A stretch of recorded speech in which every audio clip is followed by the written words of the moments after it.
کام راتلونکی نسل او دغه نننی نسل دا ډېر هوښیار دی. دا سوشل میډیا د دې تربیت کړی دی، شعبه در معلوم کړی دی. دا نسل که تعلیم یافته دی که غیر تعلیم یافته دی، دا هره ورځ 8 غنټې 9 غنټې سوشل میډیا ته ورکوي، موبایل ته ورکوي او 50 روپۍ روزانه په دې خرڅوي چې دوی نټ اخلي. نو دا ځوانان په د ځان ملګري کول له دې ځوانانو ګټه اخیستل، دا به د سیاسي قیادت کنفرانس قیادت دا زموږ کوم قامي مشران دي د دې لپاره ډېر مشکل وي.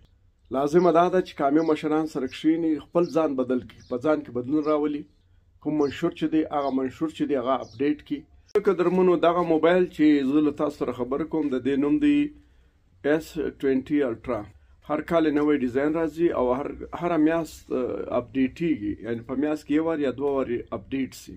نو د دې کمپنۍ په دې وجه کامیابه ده چې هر کال نوی ډیزاین راځي او هره میاشت دا اپډیټیږي، هغه ټول ضرورتونه پوره کوي او ټول خامیان یې له منځه وړي. د پښتنو نظریه ډېره زړه ده او بیا چې کومې سیاسي کنفرانس پارټیانې دي دا تقریبا د دې منشور څه دي 70 کاله پخوانی دي، زوړ دي او نه مشر اپډیټ شوی دی او نه منشور چې دی هغه اپډیټ شوی. باید مشرم بدلون ومومي، نوی مشر راسي. ولې خو موږ دا وینو محسوسوي چې پښتون چې دی پښتون لا پسې در په دره کېږي، باید قیادت بدل سي او بیا منشور چې دی دا باید هره میاشت نه هر کال اپډیټ سي. د دې په دې منشور کې بدلون راسي، خلکو ځوانانو پښتنو ته لاره ورکړي.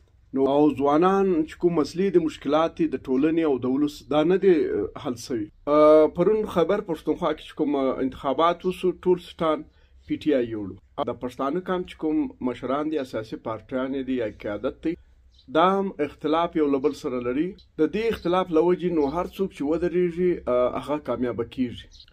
تر څو پورې چې دا سیاسي پارټیانې زموږ سیاسي قیادت کنفرانس پارټیانې دا یو په بل کې ضم نسي، که د دې میشن د پښتانه کام شواله وي، ښه راتلونکی وي، د پښتانه کام کامیابي وي، نو خو یو په بل کې دې ضم سي، یو پارټي دې جوړه کړي.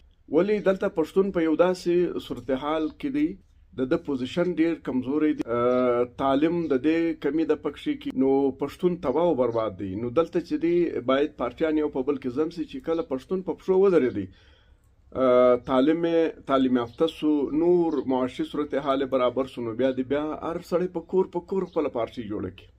خو نن وخت دی دا د قرباني وخت دی، دا نن دور د قرباني دور دی.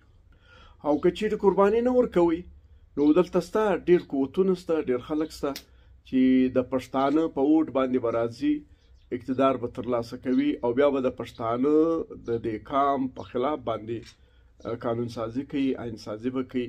نو آخر کې بیا وایم چې د پښتانه قیادت چې دی دا باید دا باید بدل سي، نوی قیادت باید موږ پیدا کړو. دغه سیاسي پارټیانې دي په دې کې د نوی قیادت راسي. او بل به منشور چې دی دا باید هره میاشت نه سوی کولی، په کال کې 1 وار دی پارټي کابینه کښېني، مرکزي کابینه، هغه دی په دې کې بدلون راولي، خلکو ته دی لارې خلاص کړي. هغه لارې چې دی تړلې دي ځوانانو لپاره، د پښتنو لپاره، هغه لارې د خلاص کړي.